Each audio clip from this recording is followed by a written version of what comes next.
Gift اور ساتھ ایک لفافہ دیا، پھر اسی وقت مبارکباد کہہ کر چلا گیا۔ میرے بھائی نے لاکھ روکا کہ کھانا کھا کر جانا، مگر وہ نہ رکا۔ اسے یوں دیکھ کر مجھے رونا آ رہا تھا، مگر میں نے اپنے آنسو ضبط کیے اور وہ گفٹ اور لفافہ جا کر اپنی الماری میں رکھ دیے۔ اگلے روز بارات تھی، مجھے موقع ہی نہ ملا کہ اس کی دی چیزیں دیکھتی۔ یوں میری شادی ہو گئی اور میں اپنے دلہا کے گھر کراچی آ گئی، یہی سوچ کر سسرال کے آنگن میں قدم رکھا کہ جو ہو گیا سو ہو گیا۔ اب میں اپنے شوہر کے گھر کو ہی اپنا گھر سمجھوں گی اور ان کی خدمت و اطاعت کروں گی۔ مجھے کمرے میں گھونگھٹ اڑا کر بٹھا دیا گیا، لیکن جب میرے دلہا کمرے میں آئے تو ان کا رویہ رکھا سا تھا۔ پھر انہوں نے یہ کہہ کر مجھے چونکا دیا کہ برائے مہربانی اپنا گھونگھٹ اٹھا کر خود ہی مجھے چہرہ دکھا دو، ہماری تو رشتہ داری ہے، میں تمہیں کئی بار دیکھ چکا ہوں، اب یہ گھونگھٹ گھونگھٹ کا ڈرامہ کیا کھیلنا ہے۔ ان کا انداز اس قدر تیکھا تھا کہ ان کی باتیں سنتے ہی مجھے یوں لگا جیسے کسی نے مجھے پہاڑ کی چوٹی سے دھکا دے دیا ہو۔ میں بے اختیار رونے لگی کہ آنسوؤں پر میرا بس نہ تھا۔ وہ آگے سے کہنے لگے، تم سے شادی کر کے برباد تو میری دنیا ہو گئی، تمہارا کیا بگڑا ہے جو اس طرح رو رہی ہو؟ اب خدا کے لیے چپ ہو جاؤ، میں پہلے ہی بہت اپسیٹ ہوں۔ آپ کی دنیا میں نے کیسے برباد کر دی؟ میں روتے روتے بول پڑی۔ اس پر وہ غصے سے کہنے لگا، تم نے نہیں، میرے والدین نے کی ہے، انہوں نے زبردستی میری شادی تم سے کروا کر مجھے برباد کیا ہے، جبکہ میں تب سے اب تک انکار کرتا رہا، مگر تم میڈم تو میرے باپ کے بھائی کی بیٹی ہو، ان کو تو بس اپنے کہی کی فکر پڑی تھی، میری اپنی اولاد کی بلا ان کو کب فکر تھی؟ میں نے ہمت جمع کرتے ہوئے کہا، تو اس میں میرا کیا قصور ہے؟ وہ کہنے لگا، قصور نہ تمہارا ہے اور نہ میرا، میرے باپ کا صحیح، مگر میری خوشیوں کی دنیا تو کٹ گئی نا۔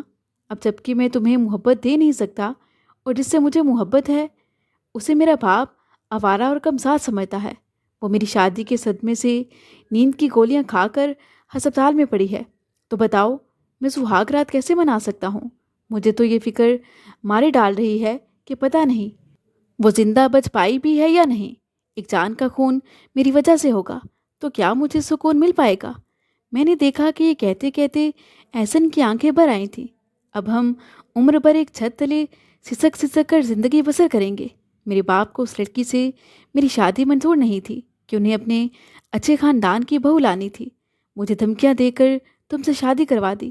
پھر وہ ایک سر داہ بھر کر کہنے لگا، کاش تمہیں شادی کے لیے کوئی دوسرا مل جاتا تو میں اس قید سے آزاد ہو جاتا۔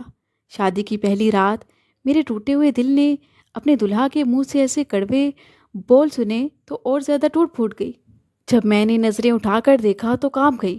انہوں نے الماری سے شراب کی بوتل نکالی اور گلاس میں ڈال کر گھونٹ گھونٹ حلق سے اتار رہے تھے۔ ذرا دیر بعد وہ لڑکھڑاتے ہوئے میری جانب آئے اور بیڈ پر بیٹھنے کی صحیح میں لڑک کر نیچے گر گئے۔ میں گھبرا کر اٹھی، ان کو سہارا دے کر اٹھایا اور بیڈ پر لٹا دیا۔ چند لمحوں میں ہی وہ سدھ بدھ کھو کر نیند کی آغوش میں جا چکے تھے۔ ان کو خبر نہ رہی کہ وہ رات میں نے کس طرح روتے اور سسکتے گزاری۔ والدین اور سسر ساس کی عزت کا خیال کرتے ہوئے میں نے یہ بات کسی پر آشکار نہ کی اور ازدواجی زندگی کو خوشی سے گزارنے کی کوشش کی۔ مگر جب میکی گئی اور میں نے اپنی الماری کھول کر فرحات کے دیے تحفے نکالے تو حیران رہ گئی۔ گفٹ کھول کر دیکھا تو اس میں ایک خوبصورت سی گھڑی تھی، مگر جب لفافہ کھولا تو دیکھا کہ اس میں 10 لاکھ کا چیک تھا۔ میرے ابو نے اسے 10 لاکھ کا چیک دیا جو اس نے مجھے واپس کیا تھا۔ ساتھ ایک خط موجود تھا جس میں لکھا تھا کہ میں غریب صحیح مگر لالچی نہیں ہوں، لہٰذا یہ چیک واپس کر رہا ہوں۔ مجھے اس روز ہی اسے کھول کر وہ دکھ ہوا تھا کہ انہوں نے مجھے کس قدر گرا ہوا ثابت کیا تھا۔ تم اس کو میری طرف سے شادی کا تحفہ سمجھ کر رکھ لینا اور اگر مناسب نہ سمجھو تو اپنے والد کو واپس کر دینا۔ میں تمہارے والدین کی خوشی کی خاطر تمہارے رستے سے ہٹ رہا ہوں، میری دعا ہے کہ تم سدا خوش رہو۔ میں وہ خط پڑھ کر بہت روئی۔ یہ کیسا زندگی کا کھیل تھا کہ پہلے مجھ سے میری چاہت چھینی گئی اور پھر شوہر ایسا ملا جو کسی اور سے چاہت رکھتا تھا۔ اگلے روز میں نے اپنی والدہ سے نہ صرف اپنے دلہا کا تمام احوال کہہ دیا بلکہ ان سے رو رو کر گلہ بھی کیا کہ انہوں نے اپنے کیے ہوئے رشتے کو بچانے اور آسائشیں دیکھتے دیکھتے میری خوشیاں ہی چھین لی اور مجھے ایسے انسان کے حوالے کر دیا کہ جو مجھ سے نہیں کسی اور سے محبت کرتا ہے۔ وجہ یہ تھی کہ احسن جس لڑکی سے محبت کرتا تھا وہ غریب خاندان سے تھی اور میں جس سے محبت کرتی تھی وہ بھی غریب گھر سے تھا۔ دو امیر خاندانوں نے اپنی انا کی جیت میں دو غریب خاندانوں کو ٹکرایا۔ حقائق معلوم ہونے پر میرے والدین کو بھی دکھ ہوا۔